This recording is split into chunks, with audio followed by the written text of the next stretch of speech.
इस लड़के में फरिश्तों को देखने की काबिलियत होती है और एक दिन उसने देखा कि एक फरिश्ता मैदान पर एक खिलाड़ी को ब्लेसिंग दे रहा है। लड़के ने कोच को तुरंत अपने पास बुलाया और कहा कि उस लड़के को खेलने देना चाहिए क्योंकि फरिश्ता उसे आशीर्वाद दे रहा है। कोच ने लड़के की तरफ देखा तो वो टीम का सबसे कमजोर खिलाड़ी निकला। कोच फरिश्ते को नहीं देख सकता था, लेकिन लड़के ने जोर देकर कहा कि वो बिल्कुल सच कह रहा है। टीम जीतने के लिए पहले से ही संघर्ष कर रही थी, इसलिए कोच ने एक बड़ा जोखिम उठाने का फैसला किया और अपने सबसे अच्छे खिलाड़ी की जगह सबसे कमजोर खिलाड़ी को रख दिया। दर्शकों ने कोच की आलोचना की और कमेंटेटर ने इसे मूर्खता भरा निर्णय बताया। खेल शुरू हुआ और नए खिलाड़ी की तरफ जब पहली गेंद आई तो वह चूक गया। दूसरी गेंद आई और नतीजा वही हुआ। कोच का गुस्सा चरम सीमा पर था कि तभी लड़के ने कुछ असाधारण देखा। एक सुनहरा फरिश्ता गेंद की तरफ बढ़ रहा था जो तेजी से उसे नए खिलाड़ी की तरफ ले जा रहा था। खिलाड़ी ने अपनी पूरी ताकत से गेंद को हिट किया और गेंद अजीब तरीके से घूमने लगी, जो कि विरोधी टीम के इसे रोकने के प्रयासों को छकमा दे रही थी। नए खिलाड़ी ने मौके का फायदा उठाया और गोल लाइन की तरफ दौड़ने लगा। जब तक विरोधी टीम ने गेंद को वापस हासिल कर लिया तब तक वो खिलाड़ी गोल कर चुका था। दर्शक स्टेडियम के अंदर दंग रह गए थे और खेल के अंत तक सबसे कमजोर खिलाड़ी टीम का हीरो बन चुका था। इस मानव रूप लेने वाले मॉन्स्टर ने एक 70 साल की बूढ़ी औरत के शरीर की गर्मी को सोख लिया होता है, जिस वजह से उस महिला का शरीर बर्फ की तरह जम गया होता है। कुछ ही समय में वहाँ पर पुलिस पहुँच जाती है, जो पूरी तरह से दंग रह जाती है क्योंकि 20 डिग्री तापमान। चुपचाप 1 मीटर लंबा रोबोटिक हाथ जारी किया। जैसे ही हाथ ने हीरे को पकड़ा, 3D होलोग्राफिक प्रोजेक्टर ने हीरे की छवि प्रोजेक्ट की ताकि हीरा सही तरीके से हीरे के धारक के ऊपर हो सके। उसके बाद रोबोट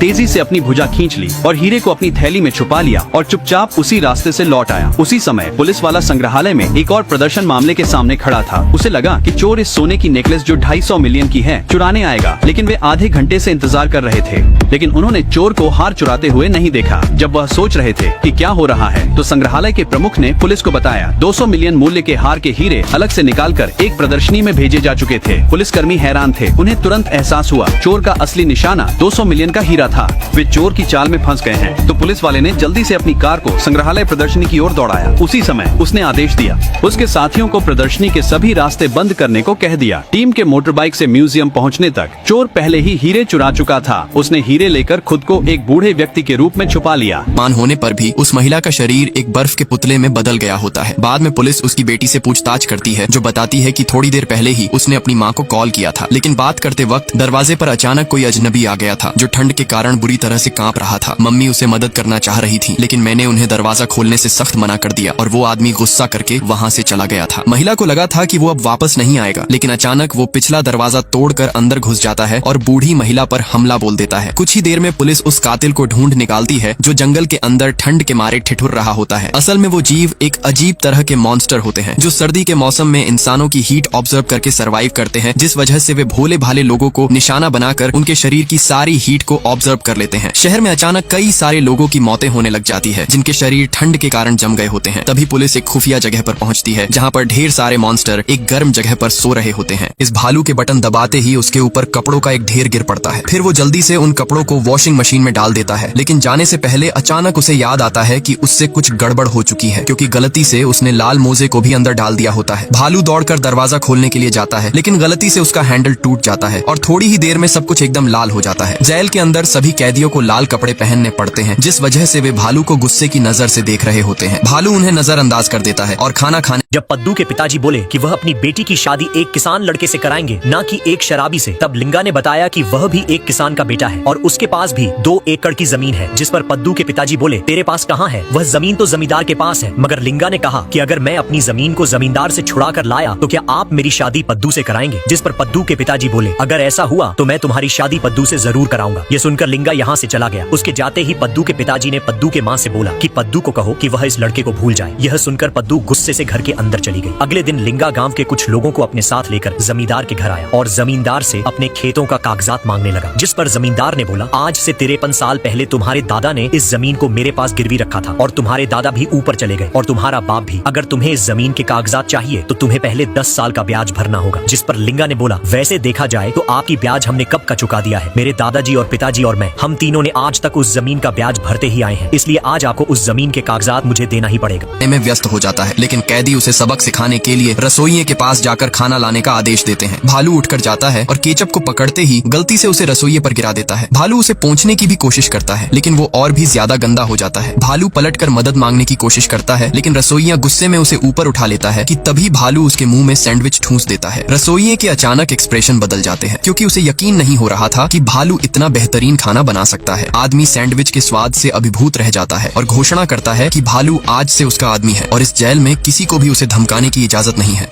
इन मछुआरों को मछली पकड़ते वक्त एक सोने का टुकड़ा मिलता है, लेकिन वे लोग इसे एक साधारण पत्थर समझकर दूर फेंक देते हैं। कुछ साल बाद इसे एक शिल्पकार द्वारा शहर की दीवार के अंतर को भरने के लिए इस्तेमाल किया जाता है। अगले दिन एक युवती इस पर पैर रखकर राजकुमार को देखने के लिए दीवार पर चढ़ जाती है, लेकिन गलती से वो दीवार से नीचे गिर जाती है और सोने पर चिपका मिट्टी वाला हिस्सा भी उखड़ जाता है। युवती उस टुकड़े को घर ले जाती है और लगातार सफाई करने के बाद धीरे धीरे उसमें से एक सोने की बोतल बाहर निकल आती है, लेकिन गलती से वो बोतल के मुंह को छेनी से काट देती है और अंदर से धुएं का एक बादल निकल आता है जो जल्दी से एक विशाल आकृति में संघनित हो जाता है। लड़की डर के मारे बेहोश हो जाती है कि तभी एक बड़े हाथ की आकृति उसे गिरने से बचा लेती है। लड़की को जगाने के बाद आदमी कहता है कि वो सोने की बोतल में फंसा हुआ एक जिन है और जब तक मैं तुम्हारी 3 इच्छाएं पूरी नहीं कर देता तब तक मुझे आजादी नहीं मिल पाएगी। लड़की अपनी पहली इच्छा ये रखती है कि राजकुमार उससे प्यार करने लगे और अगले दिन वो और राजकुमार पति पत्नी बन जाते हैं। युवती लंबे समय तक राजकुमारी बने रहने के लिए राजकुमार के लिए एक बच्चे को जन्म देने की इच्छा जताती है और जिन फिर से उसकी इच्छा पूरी कर देता है। राजकुमार युवती से बहुत प्यार करता था, जिससे युवती राजघराने में रोब जमाने लगती है और दूसरी राजकुमारियां उससे जलने लग जाती हैं।